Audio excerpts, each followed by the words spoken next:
ആശ്വാസം ഉണ്ടാകുന്നത് തന്നെയാണ് എടുത്ത് പറയേണ്ടത്. കോഴിക്കോട് നമുക്കിപ്പോൾ അവിടെ വിജയാഘോഷം തുടങ്ങിയിരിക്കുന്നത് തന്നെയാണ്. ആ വിജയാഘോഷം നമുക്ക് അതിൻ്റെ ദൃശ്യങ്ങളിലേക്ക് നമുക്കൊന്ന് പോയിട്ട് തിരിച്ചു വരാം.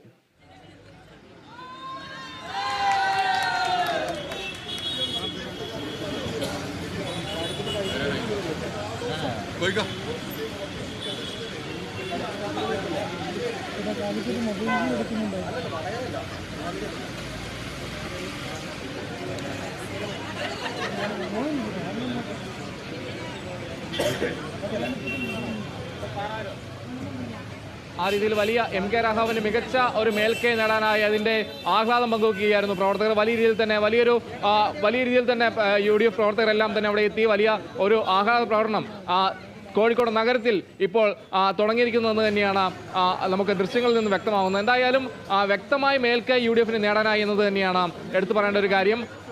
LDF സംബന്ധിച്ച് ആലത്തൂരും അതോടൊപ്പം തന്നെ ആറ്റിങ്ങൽ മാത്രമാണ് ഒരു മേൽക്കൈ നേടാനായത്. ആറ്റിങ്ങലിൽ 1406 വോട്ടിനാണ് ബി ജോയ് മുന്നിട്ട് നിൽക്കുന്നത്. അതേസമയം